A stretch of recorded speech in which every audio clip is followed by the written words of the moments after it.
Alors la Gemara ce matin, Berachot Chet Amud Bet. Dit la Gemara, Rabbi Yoshua ben Levi, il a laissé un testament à ses enfants. Quel était ce testament? Ashlimu parshutaych lumatzibur shnaim mikra ve'echad targum. Il leur a dit, faites attention de terminer la paracha de la semaine, shnaim mikra ve'echad targum. Ceci est un halacha dans le Shulchan Aruch. Le Shulchan Aruch dit, chayav adam likro ta paracha shnaim mikra ve'echad targum. C'est pas optionnel. C'est une mitzvah comme tous les autres mitzvot, obligatoire. Qui veut dire que chaque semaine, tu dois lire toute la paracha 2 fois chaque verset, plus la traduction araméenne, ou selon certains, l'explication de Rashi.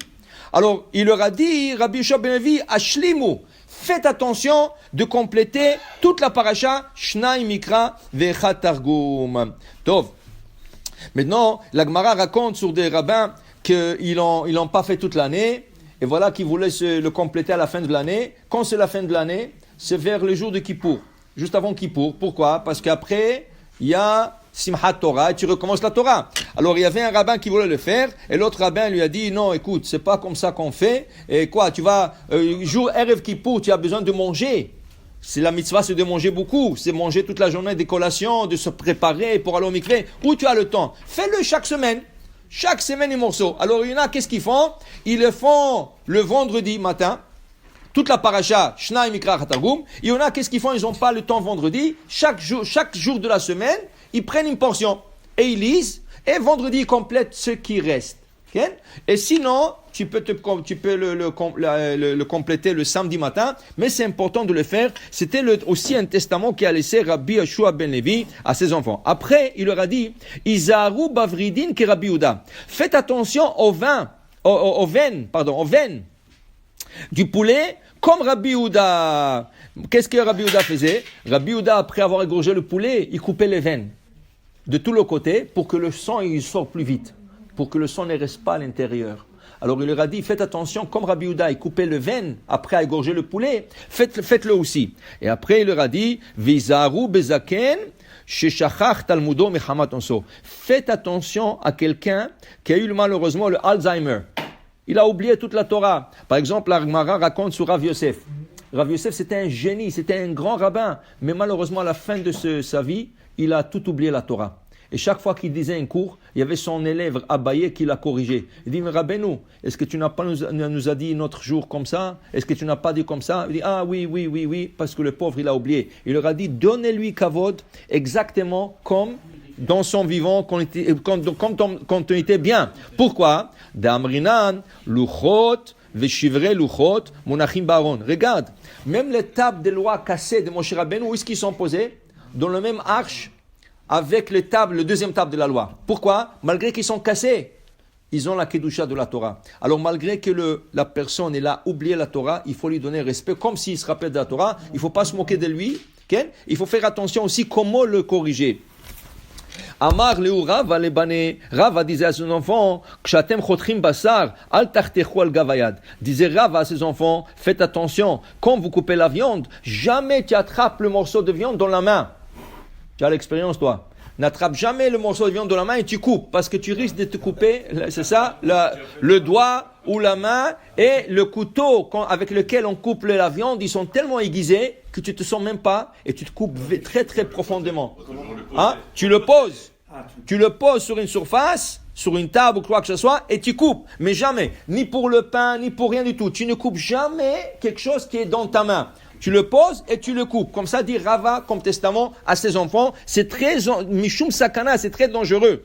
Vika damre mishum kilkul souda. Pas seulement ça. Imagine-toi, c'est un morceau de viande que tu as besoin pour le repas, tu as des invités, tu te coupes, tu as plein de sang, tout le sang, il va sur le manger. Maintenant, qui c'est qui va manger ça? Qui sait? Personne pourra. Alors tu as gâché le repas. Il est caché, mon doigt. Hein? Alors pour te dire voilà, fais faire attention. Après Rava il dit à ses enfants, va al teshvu al mita aramit. Il faut pas s'asseoir sur un lit d'une femme non juive. Il dit quoi? Qu'est-ce que c'est? Val tavru achorei bet hakneset. Il va l'expliquer. La Gemara va expliquer. Val tavru achorei bet hakneset b'sha'a she'hatzibur mitpalim. Il leur a dit aussi, faites attention, quand il y a la prière dans une synagogue, ne passez pas derrière la synagogue. Soyez toujours ou à l'intérieur ou quelque part d'autre, mais pas derrière la synagogue pendant la prière. Il dit ici, alors la Gemara dit, qu'est-ce que c'est le premier testament pour dire qu'il ne s'assoit pas sur une méta d'une femme non juive? Ika de'amre lo tignu belo kriyat shema. Première explication, il leur a dit, ne dormez pas quand vous allez dormir, faites attention de dire Shema. Parce que si vous allez dormir sans dire le Shema, c'est comme si tu étais dans une mita d'une femme non juive, chas v'shalom. Pour te dire, c'est très important de lire le Shema avant d'aller se coucher. Okay? Et d'ailleurs, ça se protège aussi. Ça protège, il y a beaucoup. Alors, il y a même dans tout le Sidurim, ils ont créé le Shema à la mita. Okay? Au moins le Shema. C'est ça qu'il leur a dit. Après, Ika de Amre, on a qui disent une autre explication, non. Lotin sevu giorta. Vika de Amre, aramit mamash, il leur a dit, faites attention de ne pas se marier avec une femme non juive. Et Vika de Amre, aramit mamash, il y en a qui disent, non, écoutez, carrément de ne pas s'asseoir sur une lit d'une femme non juive. C'est ça qu'il voulait dire. Pourquoi? Mishuma Asa de Rav Papa. À cause, qu'est-ce qui est arrivé avec un rabbin qui s'appelait Rav Papa? Qu'est-ce qui est arrivé avec Rav Papa? Rav Papa, Zal Gabé Aramit. Rav Papa, il est venu voir une femme non juive.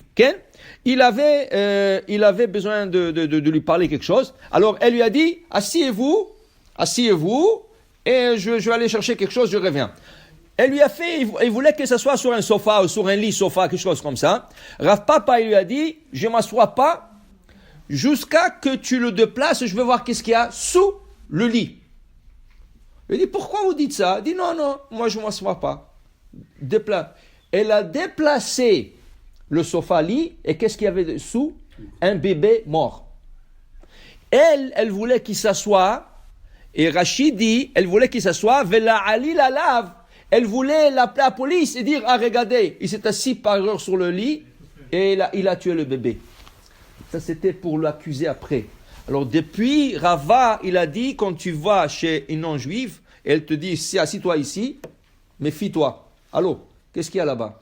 Moi, je ne m'en sors pas. Je veux voir qu'est-ce qu'il y a sous. Je veux voir qu'est-ce qu'il y a autour.